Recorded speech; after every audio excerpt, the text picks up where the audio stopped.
So, Ali, I've been quite looking forward to this chat purely for the fact that we've both been coaches that have gone through the wormhole of exercise mechanics for many years, made tons of fucking mistakes, learned loads of different things, and we've both changed our mind regularly. And that's one of the things I sort of want to delve into today. But before we talk about exercise mechanics specifically, tell me a little about your sort of education journey to where you are now as a coach, and why did you get into the exercise mechanics field? Okay, cool. Thank you very much, first of all, for having me on. I'm really, really excited about this and to delve into all things mechanics and I'm sure other tangents. So I was very, very fortunate when I got brought into this industry. I worked for a company called Elite Fitness Consultants, where the owner of the company was mentored by a guy called Paul something, but he was mentored by Paul Check and a lot of Gary Gray stuff. Now, like Paul Check now is a little bit crazy, isn't he? Like standing on rocks and all that kind of thing. But his fundamentals of what he'd done at the start was very, very groundbreaking. So a lot of what probably people call now holistic, but he just thought this is how the body works, this is what we should be doing. So I was brought into the mechanics and movement world via that, which again sort of got my passion for understanding more about how to optimally train the human body. And unfortunately, like my passion within the company wasn't really movements as such, it was more hypertrophy. So it didn't really go hand in hand, but I can't argue in regards to, like, when I was brought into it, I learned about nomenclature, I learned about gait cycle, I learned about what you call actually how, like, anatomy from the get-go. Whereas, like, you learn a bit of anatomy on level 3, but, like, for my level 3, all I had to do was learn the adductors. That's all I had to do. And then I passed anatomy because I knew the adductors. It's like... Why the adductors of all things? I don't know, because we all got given, like, someone got the quads, someone got the hamstrings, and it's like we all just had to learn part of it to pass a test, essentially. But, like, I got thrown into anatomy, and I think when you start to understand the origin and insertions and functions and actions of tissues, it does get the brain thinking. And then it just spiraled from there. I went to M10 Physique camp with James, Dan, and who was the other coach? Might have been just with Mark, actually. Taught it, and it blew my mind. It was the first time you were really, really exposed to quote-unquote bodybuilding training, but a different style of probably what you've been watching on YouTube. And it all just made a lot of sense. And I never felt contractions like it. Obviously, M10 was probably one of the first gyms within the UK to get loads of Prime kits as well. So you got access to Prime kits, and it's like, oh my God, like, this drops off here. Doesn't do this on other machines. So...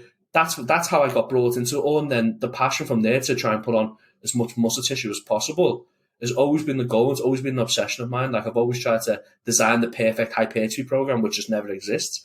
But it's just an ongoing obsession, which I still have now to some degree, where it's, can we make things better? Like, we were having a little chat before we went live on this about how our opinions have potentially changed over the last few years based off other things we're learning now.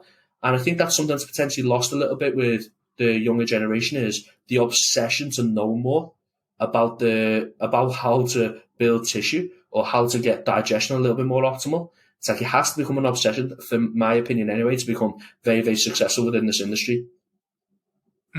I totally agree with that. It's interesting you mentioned Paul Check being one of the original influencers, because I think he's still very sort of misunderstood. Like, you know Nick Daniel, right? Who I'm repping the Fitness Rebels t-shirt now, and he was a massive Checky before he came to UP, and he's done full circle really, and come back into that sort of stuff. And a lot of his original stuff was super hard training. But I think you were, as you said, I think you were quite lucky coming into the industry and getting an initial taste of understanding anatomy. Like, you wouldn't have gone through the phases of, I had one hypertrophy workout and one fat loss workout, and every client got one of the two depending on which goal they had that day. And I remember doing sessions where people would, like, doing box jumps into kettlebell swings because it was impressive to the people on the treadmill. Like, I shudder on those days. You kind of got a head start there. So when you were in the, like, M10 camp and you started properly learning this sort of stuff, what was the biggest ways your mindset changed? What was, like, the biggest light bulb moments when you started looking at anatomy? It was probably understanding that a muscle tissue has a sort of length-center relationship. Like, that was probably the thing where it's like, okay, so a muscle just doesn't do this. It was like, there's a reason why everything occurs. There's a reason why certain parts of an exercise are harder than others. And it was like that exposure to don't just do a pull-up to get a bigger back, or don't just do a bench press to get a bigger chest. And I think that whole like sort of bro science, and like, look, you can still do pull-ups and get a big back. You can still do bench press and get a big chest if your structure and the way you perform the exercise sort of allows that to occur. But that was probably the light bulb moment where it was probably more to the point of there's no perfect way to do things, but there's probably more optimal ways in which we can approach things based off a person. And then it was also breaking down people's structure. So I said, like, when I first got exposed into the industry, like, I used to sat there, and I don't know if you've ever done this, Simon, where it's like you're looking at someone and you're going, okay, the right shoulder's a little bit elevated, the left shoulder's a little bit medially rotating, and you're like writing all this down. And it's like, again, like, I don't think anyone gets exposed to that now. Like, you're doing like the thinking how much external rotation someone got at the hip. Like the first PT session was an assessment.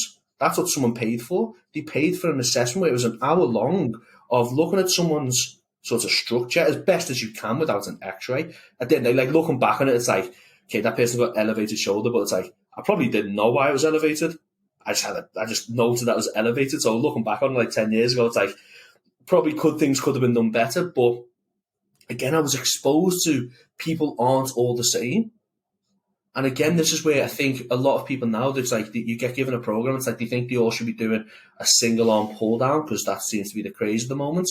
And say, okay, cool, but like how I do a single arm pull down compared to you, compared to someone else, could be completely different due to the experience as well that we've had within life and the movement patterns that we've gained over years. Because like you and I both we've worked on gym floors where we're open about moving, and now I spend a lot more time at a desk. So it's like I'm like this a lot more. So things like that. So like to get back to the original question, M10 was probably understanding structure, understanding how much that can have an impact, and then understanding profiles of muscles, push and pull movements as well. But I've sort of come away from pushing and pulling movement profiles and just looking at a muscle itself and looking at the profile of the muscle itself.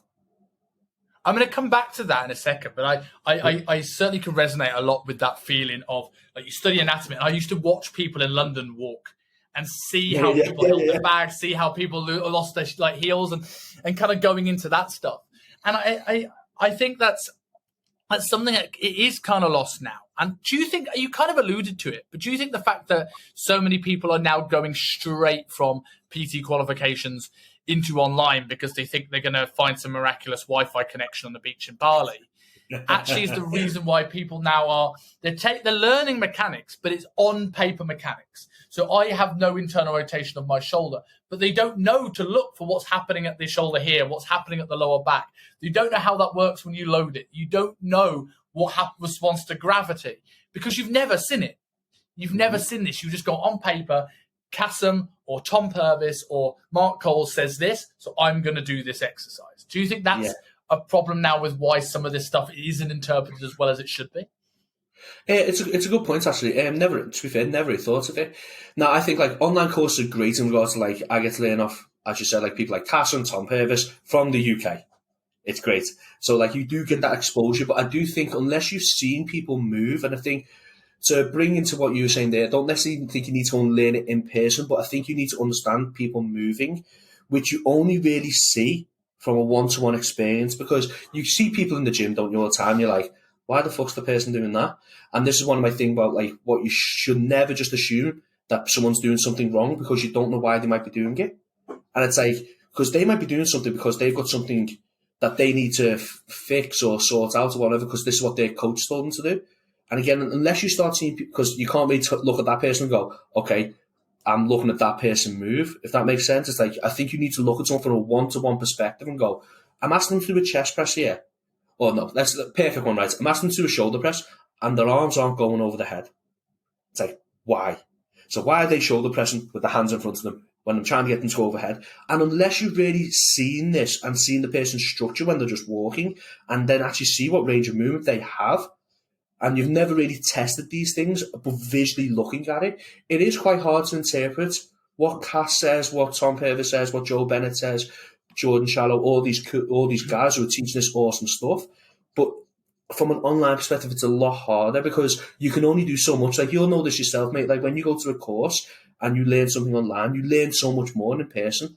So when Jordan Shallow come over with Ben Bukowski to FLF in Manchester, like, you hear Jordan and Ben teach like the content was still the same as what's on the presentation, but them getting people up and going this, this, and this, and moving them, you're like, oh, fuck yeah, that makes sense now. I can visually see that now. So when I'm seeing a client go through that on a check-in photo or something like that, or a video, it's like, I've seen this move in real life now. And look, I do think sometimes... And felt it probably as well, right? Pardon, sorry? And felt it as well, right? Yes. That seminars I've been into, and I've been put in a position, and I've felt it. So I now know what the end position feels like when I give that then to a client. Oh, 100%. And I'm the biggest advocate for this company called Apex Neuro.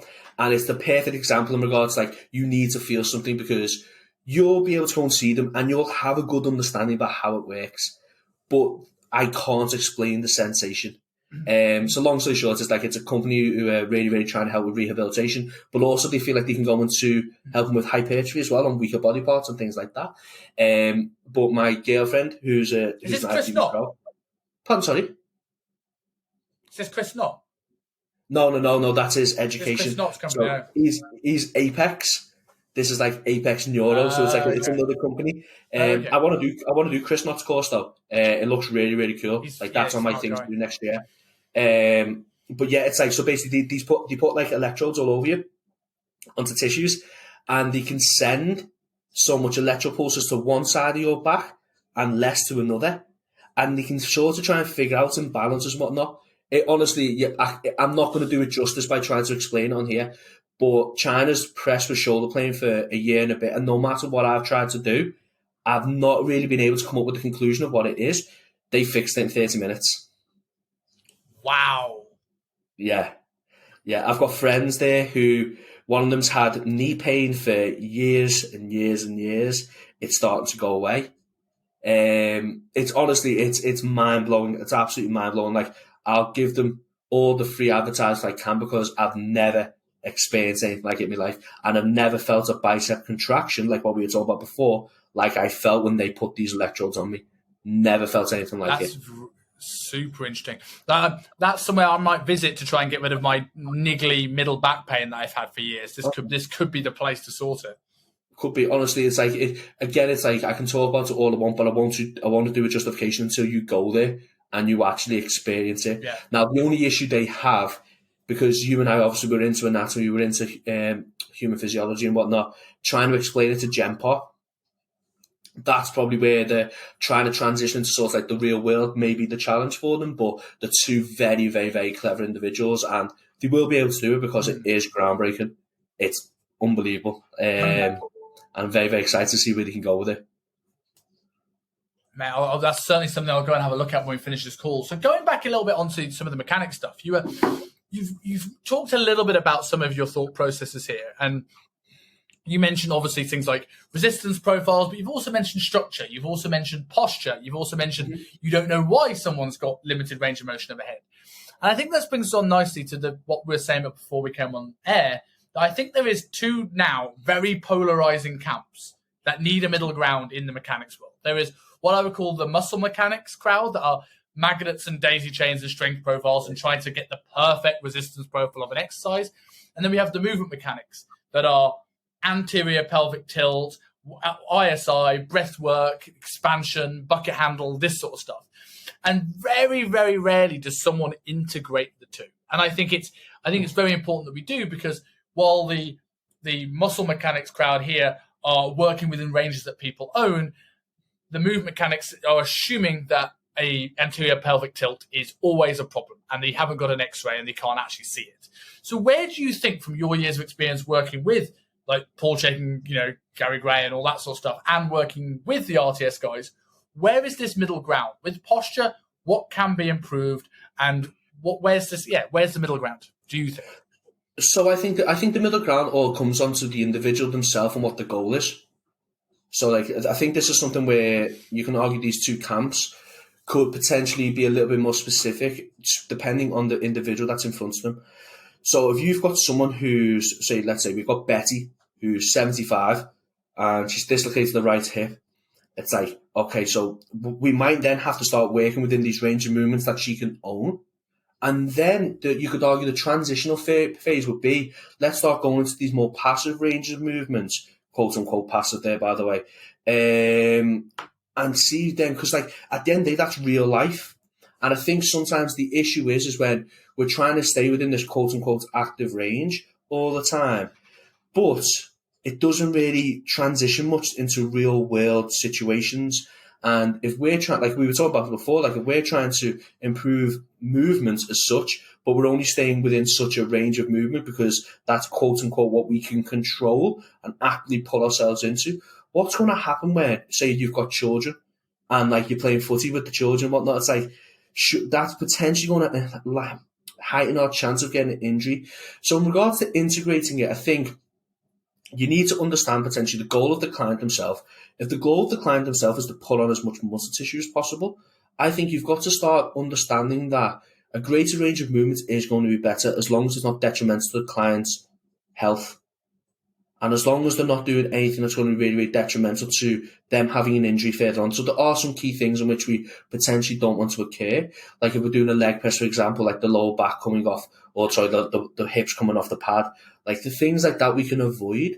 But is there an argument, the fact of, you know, when we're doing a leg press and it's like we see people's feet by the shoulders, it's like we can all go, oh my God, we don't think that femur's moving that much within the acetabulum and all this kind of thing. It's like, but we don't actually know. And I think this is the hard thing. Without an X-ray, we don't know how that person's actually getting in that position. And if they're having no injuries and they're having no pain and everything looks great, it's like we've also got to make sure that we're allowing them to do that, because I think sometimes, well, you can take fun away from training.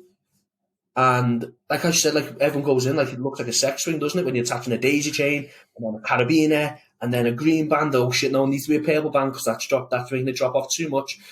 It's like, you don't want to spend. Get the luggage scale out, making sure that the luggage scale out, make sure it weighs the same. You know, like I draw the line at luggage scale. Like, I'm sorry, it's like there's only so much you can do. Like, look, it's a fucking thing. You use the same fucking Smith machine all the time, right? It's like, but it's taking, if you're taking so long to set up an exercise, it's like fuck that. Do you know what I mean? And then I think this is where you've got to understand the clients as well, because we can swear, by the way, can't we? So like I do swear a fair bit when I get quite passionate about something. Okay, cool. Swear all the fucking like, yeah.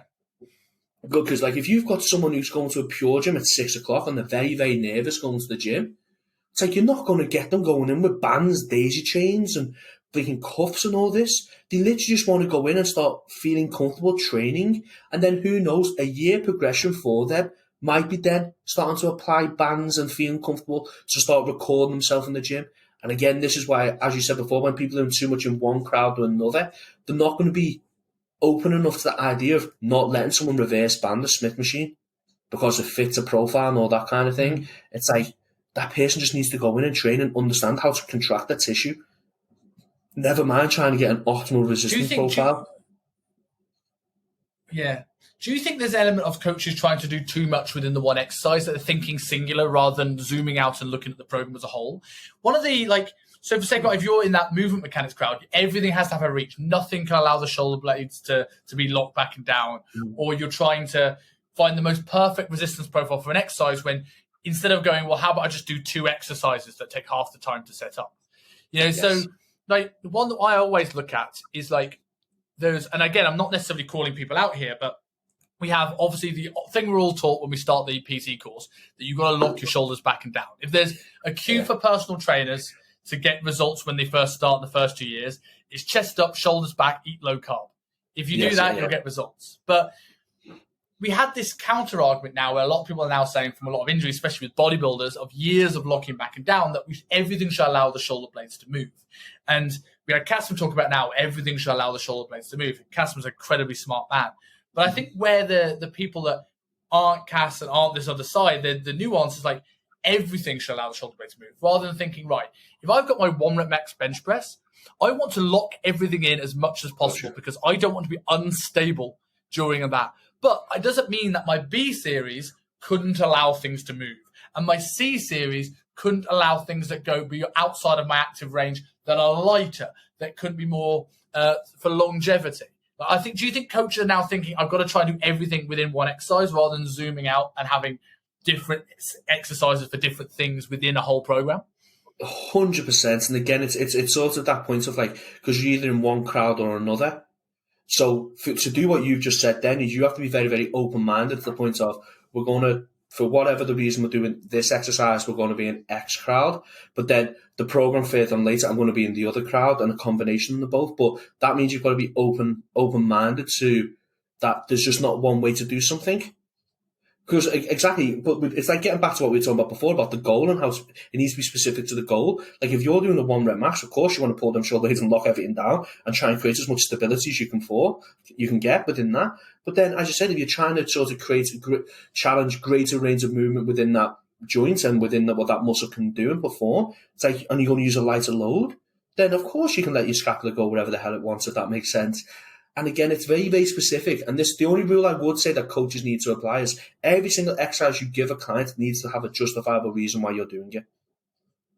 Because if a client goes to you, 100%. Why am I doing that? You just got to be able to give it. And like, this is where there's no such thing as a bad exercise as long as you can justify it. There might be more optimal exercises, but let's take a barbell row, for example. Quite arguably not the best exercise in regards to profiles and all this kind of thing. But if a client really, really enjoys it, they've only got limited equipment and they perform it reasonably well, and you can see the progression going from a week-to-week basis in regards to they're holding the posture better, they've been able to flex the hip joint a little bit more, they can slowly add on a 1.25 kilo plates over 4 weeks. It's like, it's a good reason to have that exercise in the program. Would there be better movements and exercises? Yes. But for that given client, that given time, there wasn't one. And as long as you can justify it and there's a thought process behind why you've programmed it, it's fine in my book. Because like we were talking about before about mentoring coaches, like I mentor a few guys myself, and it's like, that's the only thing. It's like, why do you want to do that? And this is why I love mentoring coaches as well. It's like, what is your thought process? And it's like, not to say like my thought process more superior to yours. I'm really intrigued to see your thought process because I can learn from your thought process because I might not. I'm happy to be wrong. Pardon, sorry? Yeah. I'm happy to be wrong. Like, I'm happy for them to give a reason and go, I didn't even think of that. That's brilliant. Yeah, because like, and this, I think this is probably one issue with coaches. They're afraid to be wrong now because they're afraid to be called out on Instagram. It's like, if you're wrong, it means you've got more to learn, which is great. Because I remember I was teaching last week, and we were doing like basically like the basics of like training, exercise, execution, whatnot, but like the real basics of these young people coming through the door. And some like 19-year-old lad went, nah, I've got training nailed. And I was thinking to myself, I'm 32 and I still know fuck all. It's like, I've got nothing nailed. But it's like, I think... Did you think challenge accepted? Do you think challenge accepted there? The guy to put one plate on a leg extension. When he said that, I was like, I will break you. But like, it is that thing, isn't it? But it's like, we've got so much to learn, and you and I, we're just saying we're roughly the same age, and we're still speaking to people who we class as are sort of more educated or have a different viewpoints, and we still want to learn more and more and more, because again, coming back to, we're obsessed. We're obsessed with trying to find this secret golden nugget that we know doesn't exist, but we still think deep down might exist. To the point of where we can write a program and someone's arms just get 3 inches on them just like that.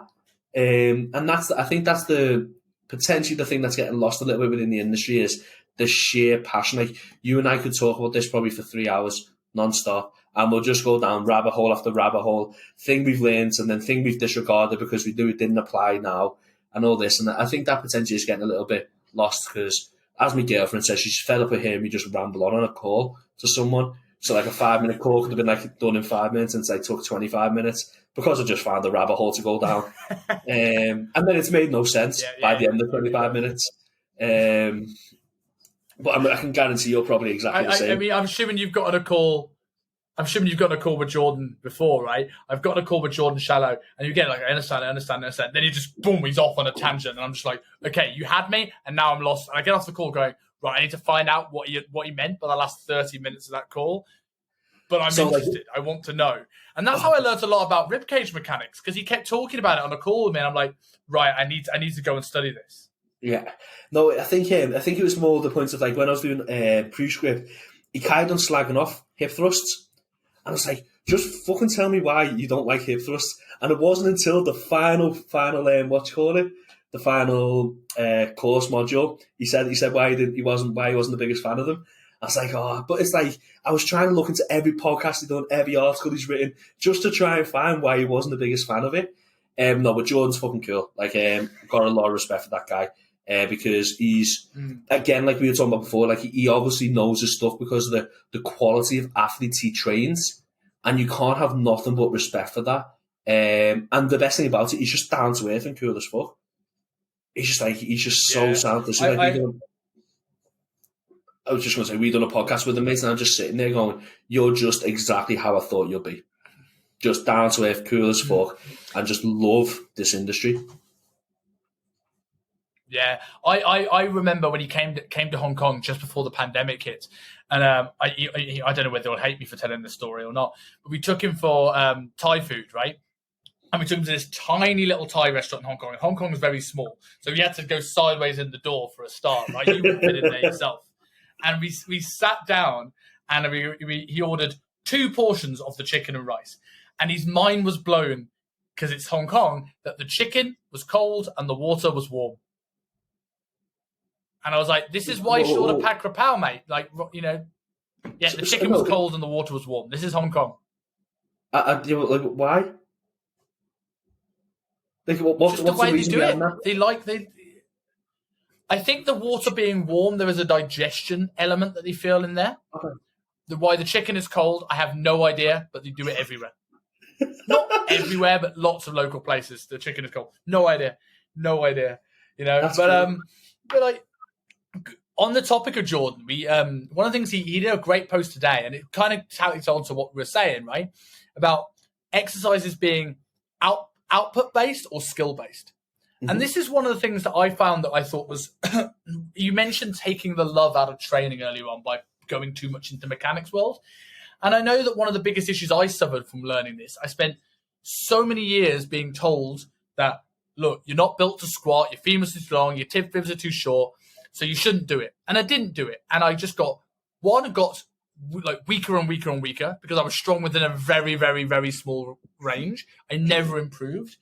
But also, like, the fun kind of came out of training. I love a hypertrophy program as much as the next person, but building muscle takes time. And there has to be some sort of idea for longevity. So I'm all for having, is a squat perfect? Is my squat more hip dominant? Yeah. But what I'll do is I'll have that as a skill-based lift and know the limitations on quads. And I'll make sure some of my accessory work is very stable, knee-dominant, machine-based exercises. So I've got that output base. But it doesn't mean the squat is not useful in a program. You just got to find the squat that works for the individual and then look at it as a skill. Maybe I do 4 sets of 6 and I'm nowhere near failure, but I work on the skill and then I'll hammer the stuff that's going to be like the meat and potatoes. And an argument to that as well is the fact of, if by improving that skill, that'll then transition more into your accessory work where you can load them a little bit more. So I think something that is definitely neglected within quote unquote like hypertrophy bodybuilding programs is this thought of stability, because everyone now tries to create external stability, don't they? They hold onto a bench, they make sure like everything's got like some kind of structure in which we can drive on and create that external thoughts, but we don't really think about internal stability. And it's like, I think that's something where if you can like let's take a split squat for example. If we can start to master this movement of a split squat where we've got one foot, the rear foot elevated, and you see that person is all over the place within the first time doing it. But then you can see the progression where they haven't improved in load, because I think this is something else when it comes to hypertrophy. People just think progressive overload is and I will sort of steal Jordan Shallow's quote because I do think it's very, very good in regards to like progressive overstimulus. I think that's something massively that we need to make sure we get into our heads. But it's like progressive overload, and it's like, it needs to get stronger, needs to get stronger, needs to get stronger. It's like, the job of the split squat isn't necessarily to get stronger. It's to make sure we challenge that stability within them extreme ranges. So then that will transition over into your hack squat, into your leg press, where we can then exert a little bit more force because we've created more stability around that joint now. So that joint theoretically is going to function a lot better, which means that we should be able to get more output from it. And again, this is something where I think a lot of coaches now just think sagittal plane, because that's all we fucking do, isn't it? Just move this way, forward and back, forward and back, forward and back. We forget about frontal and transverse. And again, this is where I think warming up is massively important. There's a lateral raise that we all do that goes into a different plane. That's it. That's true. Transverse plane, frontal plane done. Lateral raises. I'll take that back. But it's true, isn't it, though? We do just go into machines, just move back and forth. And again, this is why I think warming up is massively important, because if we don't prime our body before, and like, look, we all get lazy from time to time. I'm definitely guilty of that. But I'm still going to be an advocate for it, whereas we don't prime our body ready to go and perform. Like, think about it. How many top athletes, right, just go out there? Like, they make sure they warm up, they make sure they're mentally focused as well before they have to go and compete in their sport. And training should theoretically be the same to some degree. Now, look, like Sally, who just wants to lose a few pounds, her warm-ups don't need to take 30 minutes. They just don't. It's like the amount of load that she's going to get exposed to doesn't warrant a 30-minute warm-up unless there is some underlying injury that we're not aware of. But it's like, for most people who are training and they want to keep improving performance, warming up and priming the body is massively important.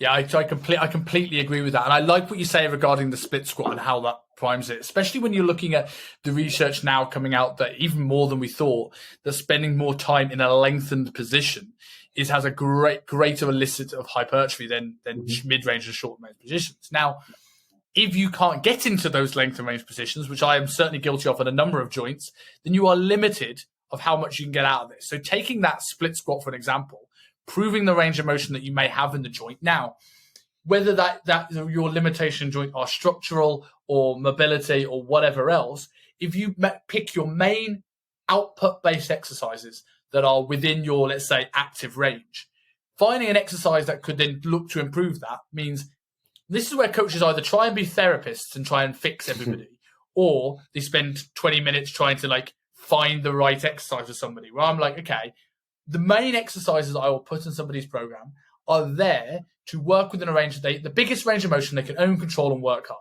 But then I will do stuff that if it improves it, fantastic. If it doesn't, I'm not wasting time. And I do think things like some form of warm-up or adding in a split squat at the start of a routine, then going into your output-based stuff, not only means you could probably get through slightly more range of motion, get slightly more into a lengthened position, but also you're slightly pre-fatigued, so you don't need as much load to get the same level of progressive stimulus, which then in turn is safer. 100%. And you nailed something right at the start when you talk about like the squatting to skill. Like, a lot of people as well can't perform a split squat because it's a very, very highly demanding skill. And I think a lot of people, when it comes to training, they just think they should be able to do everything because of like legs, bums, and thumbs, where everyone should be able to bodyweight squat and everyone should be able to do some kind of hip hinge variation. It's like, it's quite challenging. Like, all these exercises, these movements are very, very challenging if you've never been exposed to them. Because it's like, when you get someone, like, I'll sort of bring up my girlfriend again, because like, when it comes to like genetic freaks, she's like very, very much up there. But she skied for Great Britain. And she's done gymnastics for Great Britain at a very, very young age. Like, her ability to know where her body is through space is second to none compared to someone who's never, ever done sport. So when you've got a client come to you and you ask them like the sporting history and sporting background, they go, yeah, I've done gymnastics from a young age. It's just like, yes, great. It's like, this one will be a dream, because their ability to understand, like, okay, so John, we're doing a chest press, you just want to feel like we're just driving the arm a little bit across more of the midline. They'll pick it up like that. Whereas if you've got a client who's never been exposed to any kind of sporting upbringing, it's like they're going to struggle to understand where their body is moving through space. And again, this is why I think when we're getting back to like skill, it's like training is just a massive skill. And if people have been exposed to it from a young age, they're going to pick it up quicker. But if people have never been exposed to it, it's going to take time. And you've got to be very, very open with the client and go, look, this is potentially going to take a little bit longer than what you think, because you've seen what happens on Men's Health or the latest YouTube channel. It's like, you're not at that level yet. It's going to take you time to get there. But again, this is where like open conversations need to occur, and not promising clients the dream that's never going to be applicable within 8 weeks. Yeah, I can absolutely, completely like agree with everything you said there. And I think I have this pet hate in the industry where people assume that like squats, push-ups, chin-ups are just these basic exercises. Like, these are the fundamentals. Yet some people go, if you don't have any right to be on machines if you can't do a bodyweight squat. I think, well, a leg press is much easier. I just get in and lift it. Like, if I have to control range of motion through my ankle, my knee, my hip, my spine, this is far more complicated. And I think it's something that coaches in assessment processes don't actually utilize enough. I still quite like the typical functional assessment of like squat, hip hinge, overhead range. And the way I do it is slightly different to a lot of coaches. Like I will often ask somebody, have you ever squatted before? And they go, yeah, I've squatted before. And I will give them nothing. I'll go, fantastic, show me your squat. And I do this, one, because I want to see how they move. But one thing I think is, literally as you said there, is that someone's awareness of their body and their receptiveness to cues gives you so much information about how to write a program. If I give them a squat and it's Bambi on ice, and I give them one cue and it's perfect, that is like the gymnast who understands that cue. I know I can progress them quicker. I may not start them on something because they didn't get it immediately, but I know that they're going to go far. Whereas that person, I give them a heel wedge, I give them a different cue, I try something else, and it goes to pot. Then I'm like, cool, we're going to start on more stable exercises. We're going to start in a hack, and then I'll slowly over time make you more aware just by getting into these positions. Like this is where you have someone doing a hack squat, a leg extension, a leg curl, an incline hyper, and then putting all those things together into a squat in 10, 11, 12, 13 weeks' time. I know, but that's the progression then, isn't it? That's the progression of your programming for that individual. Whereas, like, as I said, like when people think progression, and like locally, you can argue that it's not definitely not wrong either. But for people who just want to function better and move better and have a better quality of life, for me, that's amazing progression. Where they will not be, they could not control them end range on a body weight squat, and then you've took them through like a 4-6 week sort of like precursor course, and then they can squat better. It's like, look, there we go, and then they'll visually see that. Like if you're trying to put on as much tissue, like you can argue machines do have their place, very, very much so, because we're just trying to exert as much output as possible.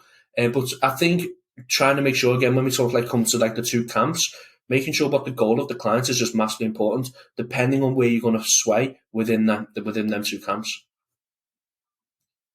And as I said, you're coming back to having a reason why, right? And the reason doesn't need to be fancy. If a client goes, my client enjoys it, and that's the reason why you put the program in. That's a good enough reason for me. Yeah. Or it's stable, fine, brilliant. Or it could be like, I was thinking about your bent over row analogy, and I'm a big fan of like, if I've got a T-bar row, why on earth would I ever bent over row? If I've got a chest pad, why would I not use it? It's more stable. But you could argue, like if someone's like really weak in length and range position of the hamstring, if someone can't stabilize themselves, if someone can't brace, how much chance are you going to get someone to do their homework at home? Your reason for the bent over row could be, okay, we're going to spend as much time as possible in that length and range of hamstring as we can. And if I can reinforce it 5 or 6 times during this workout, then you're going to have a better chance of making that habitual thing. Now, it might not be the way I program, but thinking off the top of my head, that could be a good rationale of why you would choose a bent over row over a T-bar row. And it's that what coaches don't have now is thinking outside the box and where does this fit in to the goal that the client has. And if it's hypertrophy, it could be going straight into it, or you could be like, right, what's the prepping, to steal a phrase from Luke Lehman, what's prepping to prep here? Yeah, I like it. Yeah. And it is that thing, isn't it, where it's like I've got a client and he's an absolute beast. He used to be a powerlifter. And like if I try to pull him in these quote unquote machine stability exercises throughout the whole workout, he would hate it. And he has hated it in the past.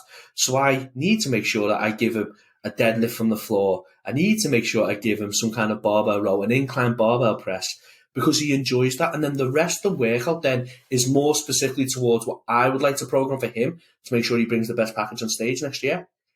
But again, it's enjoyment needs to be a big part of it, because he goes in and he's going to attack that barbell row. He's going to attack that incline barbell press because he fucking loves it. If I just put him on it, as you said, like a chest supported T-bar, or to put him on an incline Smith or an incline prime press, where we can manipulate things and make them things actually a little bit better, he might not fully throw himself into that set. So he actually might not be getting as much out of it as what he would be by doing this. But he knows as soon as he ticks that off, he's happy as Larry. He's hit a PB. It's like, I'm going to attack the rest of the workout now. So this way, like, psychology comes into a lot of programming as well, because if someone's not bought into the system and the program that you've done, because you've either not explained it well, or you've not actually listened to the client themselves when they say, I really like this, or I don't really like this, and you're going, well, I don't give a fuck what you like, because this is quote unquote optimal. It's like, the client's never going to buy into it, because the client's going to go, well, you don't listen, so fuck you. Yeah. I had a 5-hour mentorship with Tom Hibbert at Winning Health over the summer when I came back to the UK. And I was like, I would love to pick your brains on strength, but I want to talk hypertrophy because that's going to be the most relevant for the clients I have. So run me through how you run through hypertrophy. And he taught me in 20 minutes what he does for hypertrophy, and then we talked strength. And he just went, I pick the training stimulus and the training rep scheme that the client enjoys most to them to work hard enough to get the result.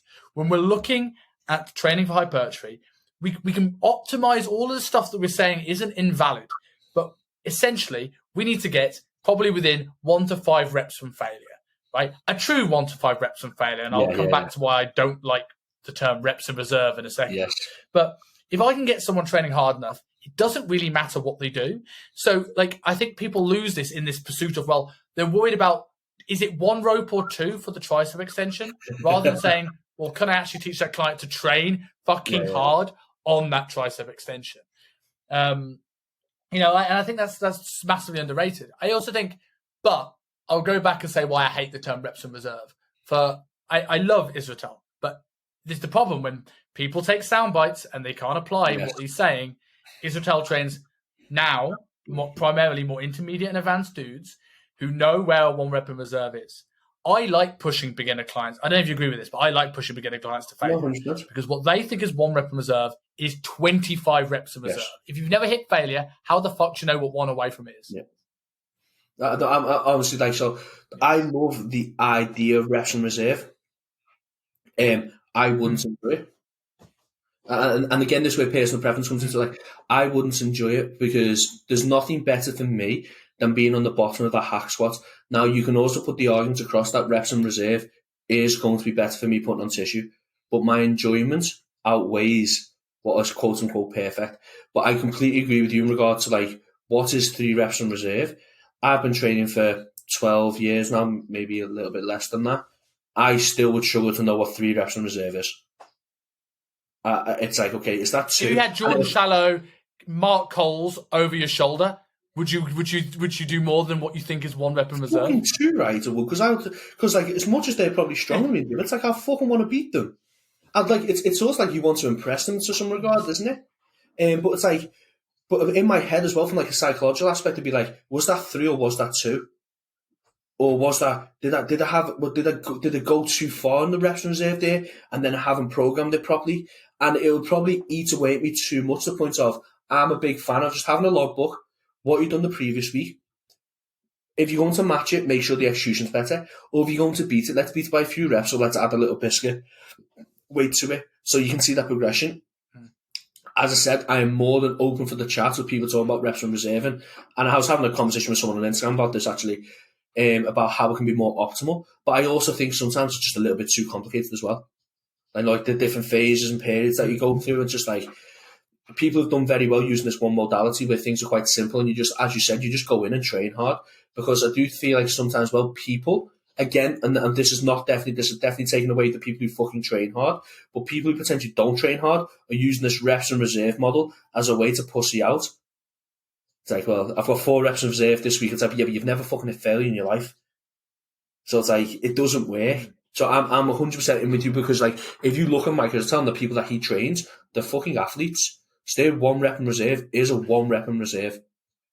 Whereas most people who go to the gym aren't athletes, and most people who go to the gym think a set stops when it starts to burn. When you and I are very, very aware of that's when the set actually starts to work now. And you've also got to bear in mind the differences in those people, right? The people Israel trains, one, if you ever watch Israel train someone, they are battered at the end. This is different from how a client looks when they think they fit 1 rep in reserve. But also that person, you're saying, is it more optimal for you to do some reps in reserve? And maybe because you probably, I would assume you train at least 4 days a week. I would argue probably 5 and 6, I would assume. You train very hard. You've got a lot of muscle mass. I've seen you train, on your Instagram, you train hard. So yeah. But that client who trains 3 times a week, wriggles about and doesn't hold tension when it gets hard. Yeah. Do they need to go to 1 rep in reserve? So do they need to push a bit harder? Because they don't train frequently enough to ever really impact the recovery. If anything, training harder than they think they can, you've also got to consider the psychological fact. If I train really hard today, I'm probably going to go and eat a salad and feel good about myself. I'm not going to fall into a KFC because I feel like I've done something good. Yeah. But you just nailed a really, really good point there. It's like when people then lose the tension because they can't keep themselves stable within the exercise. So it's like, okay, so have we hit reps in reserve within the movements, or we hit reps in reserve within the tissue that we're trying to work? Because as soon as we like change the position that we're in the exercise, we're obviously then going to change with that force, and that load is then dissipated within that muscle. So it's like, and this way they can go down rabbit hole after rabbit hole after rabbit hole. And it all comes down to the point of what you rightly mentioned before. Just train fucking hard.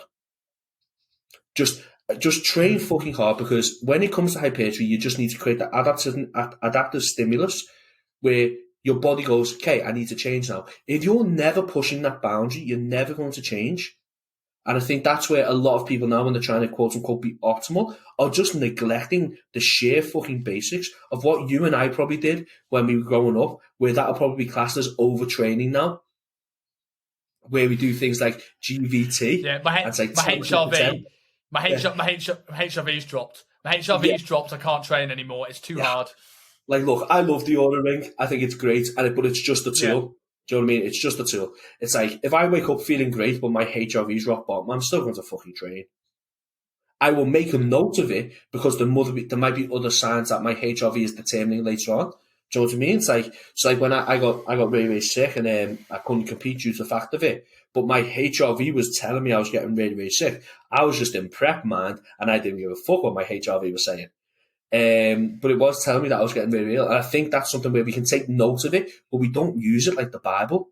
Do you know what I mean? It's like, it's not like, it just is what it is. It's a reading, and and all these metrics that we take are just metrics that we then collaborate all together to then give us an outcome. But it's just data that we should be deriving from clients to then tell us, okay, cool, when we know this trend happens, we know this is the outcome. So for us to potentially offset that outcome, we need to make sure we change the trend, if that makes sense, what I'm trying to say. At the end of the day, it's just data. Absolutely makes sense. We just don't get, because it's very, very easy to get obsessed with the shit, isn't it? Yeah. With that in mind, you mentioned obviously, like, you know, the Aura Ring is just data, but you also noticed that, like, you pushed yourself into a bit of a hole when you were sick because you were ignoring it. You also mentioned earlier on about the reps in reserve and overcomplicating stuff. Do you think, especially with you preparing some guys for stage, do you think periodization has a place in training for body composition or not? And if it does, how do you go about looking at it with your athletes? Do I think are you on about sort of like linear periodization, undulating periodization, these kind of models, or like looking long term with So I don't necessarily program in deloads. I have a thought process, and like, so what I do is, like, when I get a client, say like we have a stage date, we'll reverse engineer from that stage date, and then we'll theoretically potentially put in ideas that we think might be a deload based off this. But I love getting feedback from the clients on a day-to-day basis. And if we feel like they're going into the gym and they're not enjoying it because they're fucked, or we feel like progression's getting moved down, or we see trending markers like heart rate increasing, HRV going down, digestion being off, sleep being impaired. These are all markers in which I think outweigh periodization, because you're responding to the clients and how they feel now, not just because of a structure that you think is ideal to follow. Because some people, like if you look at Dr. Scott Stevenson's fortitude trainer, it's like some people can push for 3 weeks, some people can push for 8 weeks, depending on how they recover, the job, stress. And that's another thing that I think people don't take into consideration, is the person's lifestyle. If you have a bodybuilder and all his job is bodybuilding, he just gets up, he eats, he trains, he sleeps, he eats, he trains, he sleeps. It's like, he probably doesn't need a deload as much as someone who's a high-class lawyer and they're trying to compete in bodybuilding and they've got a massive case coming up. It's like their stress is going to be up here. And so to answer your question, do I think periodization?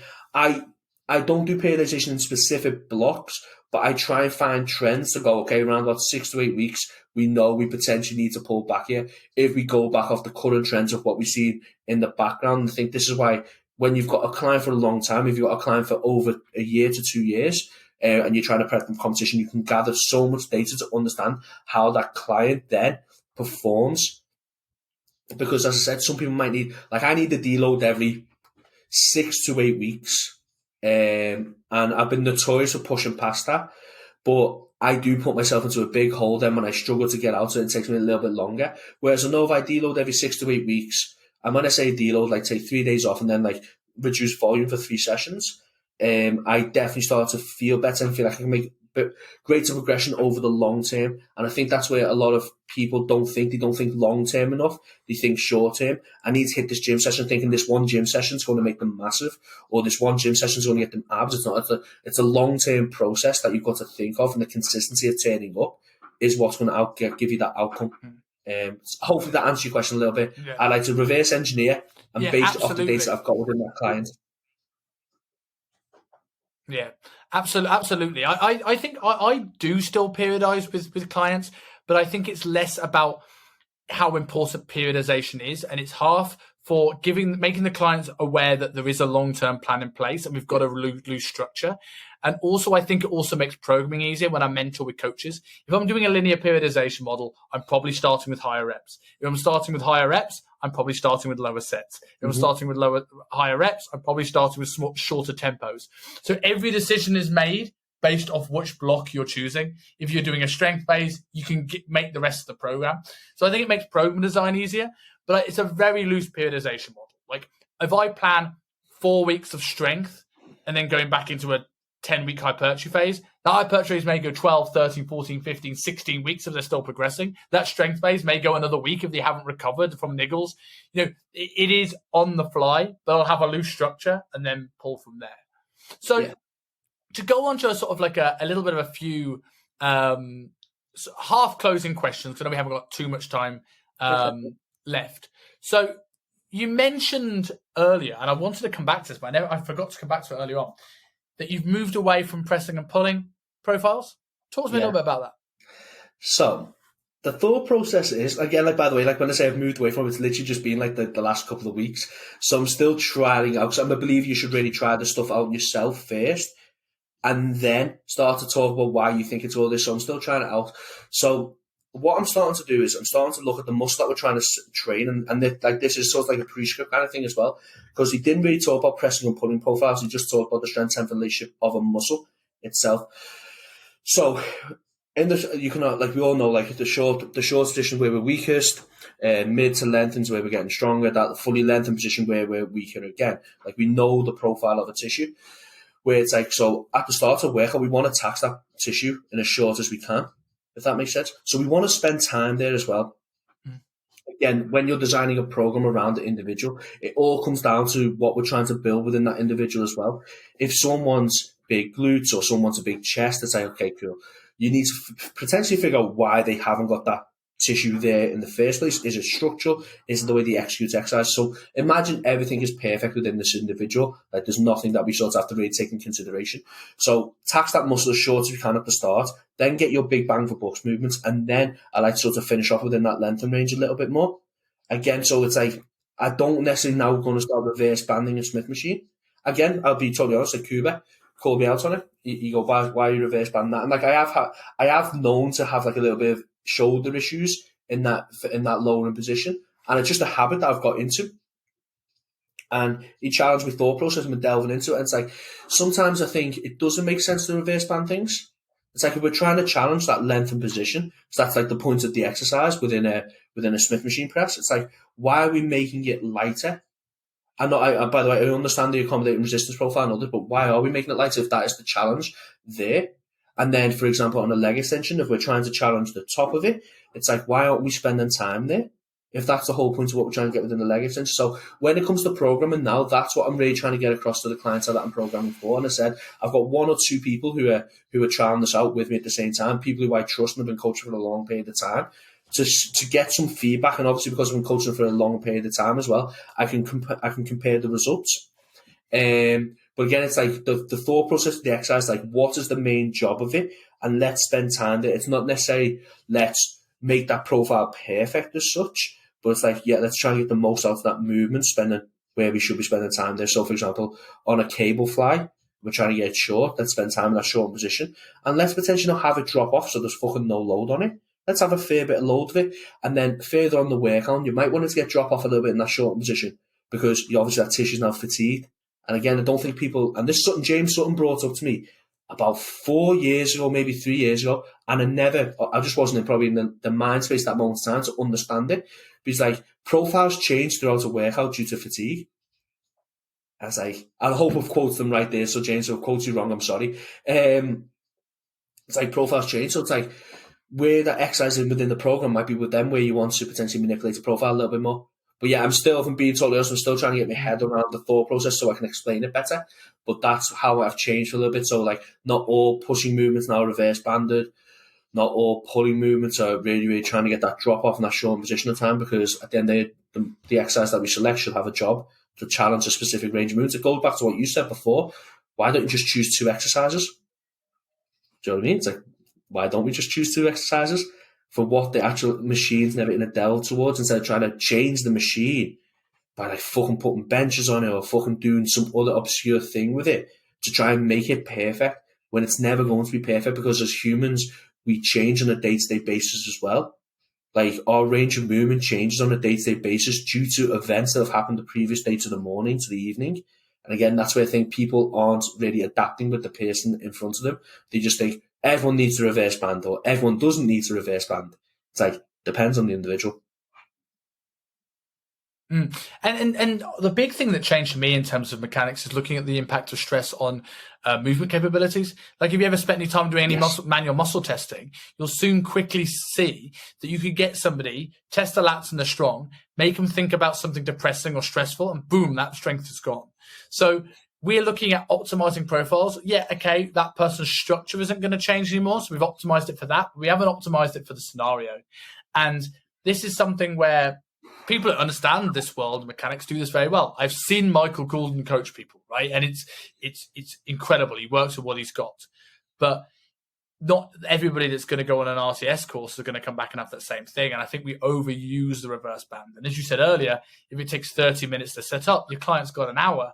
You know, you are taking away time that, again, you're missing the forest through the trees. Yes. You're not spending time working hard because you're too busy setting up the perfect exercise. And I think what you just nailed there in regards to like stress as well, I think that's something that because you'd have done this one-to-one. So like when someone comes in, they've just been bollocked at by the manager. It's like, okay, cool, let's go in the punching bag. Like I'm not a boxing coach by any stretch of imagination, but you know, for that client to move forward, feel better at the end of the session, for them want to then go to the gym the following day. Whereas if you just go, nah, fuck that, we're sticking to the program, we're going to annihilate you on hack squat here. And that client's fucking nearly in tears when she's walked in because she's just been bollocked at by the manager. But you don't give a fuck about how that client feels. You're just going to bury them on a hack squat. And then the client doesn't want to go to the gym the following day because they haven't really been able to express how they felt at that moment in time.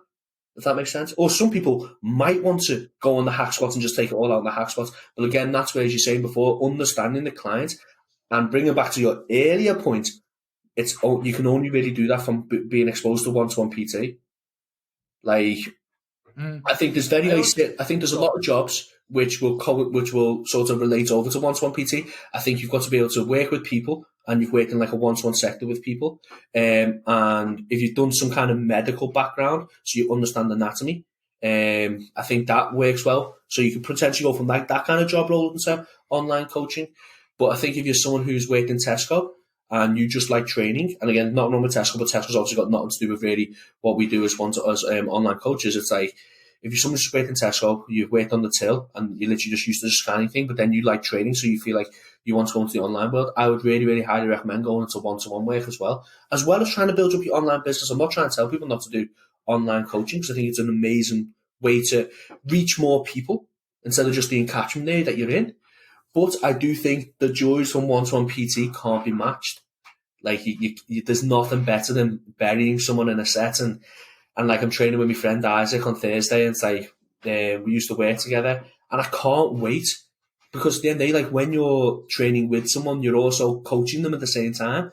It's because you're pushing them through a hack squat set, you're pushing them through a leg extension, you're making sure they don't cheat, because then we all try and cheat. Like, that's what the human body wants to do. The human body doesn't want to be in pain. It's going to try and manipulate things to get out of it. So again, like, I miss that coaching side of things, and being honest with you. Like, that is one of the things that I find quite hard with the one-to-one. Sorry, with the online coaching, is the isolation from it. Because I don't think there's anything beats absolutely burying someone in a set. But then the look of like sheer joy of what they've achieved because they've just done that set. I think it's very, very hard to beat. Yeah, that's why you mentioned earlier on about the knowledge of anatomy, and I do think it's something that is really, really important, and not for the reason why people think. People think if you need to know exact origin assertions to be able to understand all this mechanics and training and all this thing, but I think understanding anatomy makes you versatile. There was a number of coaches when all the gyms shut during the pandemic that had no ability how to adapt their program for bands, home workouts, and benches, and I think if you can do this, or if you've got a busy gym, or if you can't, if you some reason you can't find the perfect band for your reverse band Smith machine, what do you do? And if you know your anatomy, you can start to manipulate those exercises to work. Yes. So, last couple of questions I want to ask you. Name me something that you've changed your mind on in terms of training, other than the resistance profiles of pushing and pulling. Okay, I'd say that's a fucking very good question. I've started to pay a lot more attention to things like sleep. That's why it probably doesn't coincide with training, but it does, because sleeping more has definitely improved my ability to train and cognitively think. Now, you know what it's like when you've done one-to-one PT, you do not sleep. It's like you function off 4 hours sleep. Still do it. Do you know what I mean? But that's definitely something that I've recently really, really prioritized, is sleep and stress management. In regards to training, coming away from top set, back off sets, like doing. Interesting. Why? What made you do that? Because at the end of the day, it's a rep range, isn't it? But if you do say a rep range of 3 times 10 to 15, it's theoretically still a top set, back off set. Because like you'll hit say like 15 reps with 30 kilos, we'll just pick arbitrary numbers, and then you might then drop down to 27 kilos to hit 14 reps. So you're still manipulating it to some degree. Because I think a lot of people get obsessed with top set, back off sets, but with potentially movements like a lateral raise or a bicep curl or something that's a lot less load dependent, it's like we could potentially have a little bit more volume because the load exposure is not going to be as high. So I've definitely done that a little bit more as well. Because like even for a lateral raise, I used to do it's like 1 times 8 to 12, then 1 times 12 to 16, then 1 times 16 to 20. Where you're still like coming instead of just saying. I think the programming and how I write has become potentially a little bit easier to understand how it's written as well. So like just do 3 sets of 12 to 20. Just you're still staying within that rep range. I think that's yeah. I think that's underestimated as well. It's like, as we said earlier on, what's the thing that's actually driving hypertrophy? It's proximity to failure. Yeah. So does that matter if you do it in an 8 to 10 and a 12 to 15? Not really. And if you could write 3 times 10 to 15 reps, and you could go, hey, look, what I'd probably advise is when you're a bit fresher, try and aim for the first set being close to the start of this rep range, and the last set probably like pick a weight that you can do the top end. You're advising it. But it does. If they hit failure within 10 to 15, it doesn't matter if they hit 10, 11, 12, 13, or 14. I think it's just progression, isn't it? We just want to see progression in that. So if you do... So again, like I still utilise top set, back off set, don't get me wrong. I still utilise it, but it's like it's not every exercise a top set, back off set now. Whereas I probably got into that mode about a couple of years ago where like I was wrong. If it was top set, back off set, we can't do 3 sets or something because that'll be overkill. It's like I'll happily throw in 4 sets or something. If someone's got weak hamstrings and they're really, really poor at getting it short, you're doing 4 sets of light hamstring curl. Simple as. Like that's what we're doing. Completely agree. Because you're shit at it. And I think that's something what I think coaches need to understand is like, you want people to get good at the things that they're bad at. Because when they get good at the things that they're bad at, that'll then transition so well into how a physique looks. But also, it'll then make the things that they're good at even better. And it's like, and again, this way it comes like to programming. So like, if someone's got great quads and they know how to squat and they can get the most out of a hack squat, just give them 1 set on that. But if they've got like no hamstrings, it's like annihilate the hamstrings and annihilate it through the whole contractile range because they're already good at that and they're good at that for whatever reason it may be. But they're not good at that. So spend time on that. And then when it comes to program, that's how I program now. It's like I look at a physique or I look at a goal and go, okay, cool, where are the weaknesses? Let's do a lot more time on the weaknesses and a lot less time on the strengths. But still keep the strengths as strong as we can do, but just a lot less focus on that. I love that. For our last question, I want to delve into this because I think it's really important. The whole topic of this, the whole thing we've talked about is applying and like this mechanic stuff properly, right? So many people don't apply it well. And if we don't end on how to actually apply this shit, we're kind of doing a disservice to what we've been talking about. So when you have a bodybuilder in front of you and you're writing a program, do you have, I know obviously this is going to be very unique to the individual, and you've spoken about this in terms of prioritizing certain muscles with more sets, but do you have a system of how you start to structure your programs for your maybe more advanced clients? So like John Meadows always did, like pre-pump the hamstrings into his main lift, and there was always her hypertrophy coach says she's meat and potatoes and then his metabolic sort of pump sets. Is there a system you tend to follow in terms of how you order your exercises in a program? How do you put this stuff into practice? Yeah, okay, cool. Yeah, that's like obviously, like as we just said before, it's very, very person dependent based off the goals, based off any injuries and all that. But let's say someone wants to compete next year, or they want to get a transformation in 12 weeks or 20 weeks, whatever it may be, and we know they've got a weakness. So when it comes to programming, as I said just then, it's like I always make sure that we take what's weak and we make sure that's a priority. So if we look at, say, someone's got weak delts, I'll use one of my clients because she's quite happily admitting she's got weak delts. She's got an amazing physique, but her delts just won't grow. But her delts won't grow because she really, really struggles to stabilize through the shoulder. So we're hitting delts as often as we can. So how I program for her, at most sessions start off with some lateral raise variation. And this is where, like, when it comes to like writing a program, the program that I write to start is definitely not the same program 4 weeks down the line, because it's constant feedback, and adjusting to training volume, adjusting to movements based off that individual works. But how I normally work is whatever we need to train, and make sure we put that as a priority at the start of the workout. And I want to get it short first, and I want to train it within that mid to lengthen position. Further on throughout the workout, depending on what we're trying to do, it'll then, okay, cool, let's make sure we just hit that mid-range or something. And again, based off the amount of volume that person can handle, based off the amount of training frequency that person can handle, will manipulate how much work we do within that set. And then further on towards the end, I spend a little bit more time within them lengthen positions and lengthen ranges. That's how I sort of program. Again, if someone can train 5 times a week, you can hit delts 3 times off that 5, maybe even 4 times off that 5 times a week, and then potentially glutes, back, hamstrings, potentially 3 times. That's something they want to bring up, and then chest, if it's not a priority for them, just tick it over once. Quads, if it's not a priority for them, just tick it over once, if that makes sense. So when it comes, say if you come to me and ask coaching, say, okay, cool. So I'll have chest, back, legs, quads, hamstrings, delts, biceps, triceps, calves on there, and say, look at your physique, okay, how many times a week do we want to hit that? So what's the main priority? Then I'll categorize them into main priority, medium priority, low priority. And then based off the priority list is how I then write the program. So it might not be push-pull legs. It might be things like glutes, hamstrings, and delts. Or it might be things like chest and biceps. Do you know what I mean? Based off that client itself and specifically what they want. But in regards to like how I program, it's get things short, load that mid to lengthen, load that mid position, then load that lengthen position. And the way the exercise order will be on the priority of what the muscle is that we want to tax first to bring up. Hopefully that makes sense. It's quite hard to explain over a call, but that's how it works. Perfect sense.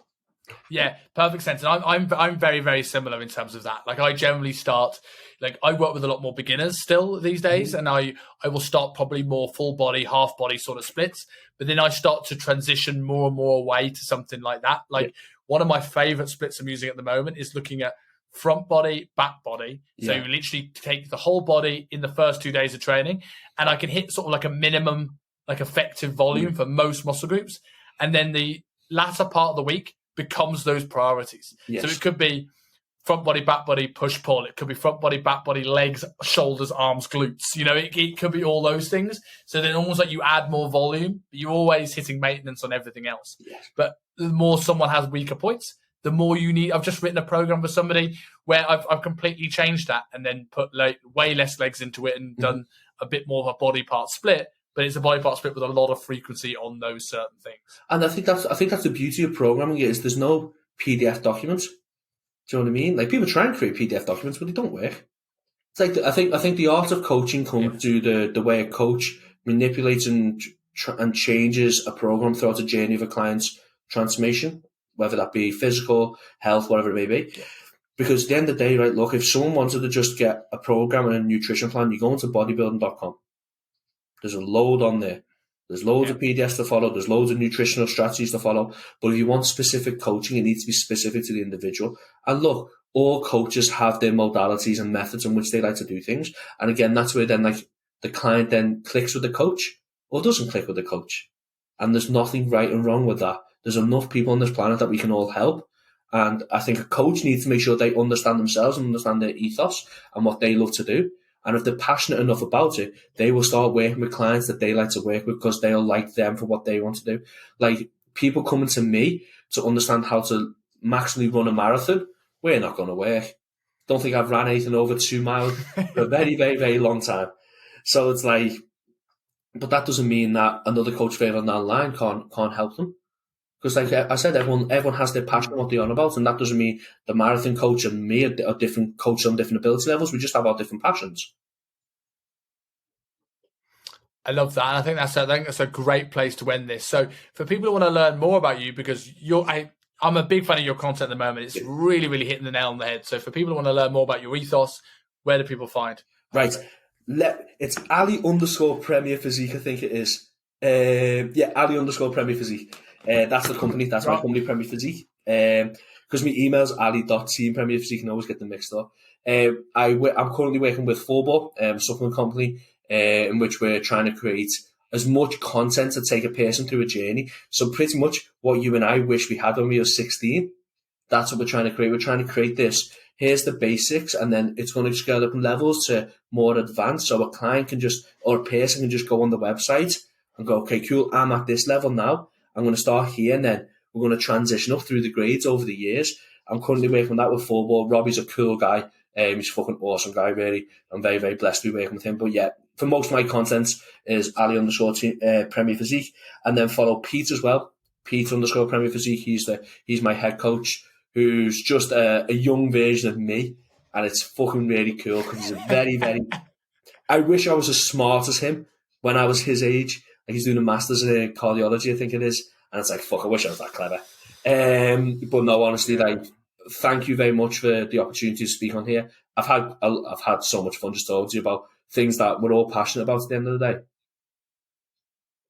Yeah, mate, it's been an absolute pleasure. And, as I say, I don't offer this to everyone, but if you ever want a round two, just say the date and the time, and we'll definitely schedule the time. It's been good fun. What time is it back there? Yeah. It is 8:30 right now. It's mental, isn't it? Yeah, okay. But yeah, definitely. We'll definitely get another round. And talking about... What's that, sorry? Yeah, also, and I literally, just as a closing here as well, talking about being passionate and loving this, I get off this call, and in 30 minutes, I'm getting on the call with Michael Goulden and his RTS group and going through assessments. Oh, so, like, cool. it doesn't stop. No, it doesn't. It's a never-ending shoot. Thank you very much. Pleasure. Absolute pleasure, man. Thank you very much. I agree. No problem. See you soon. See you soon.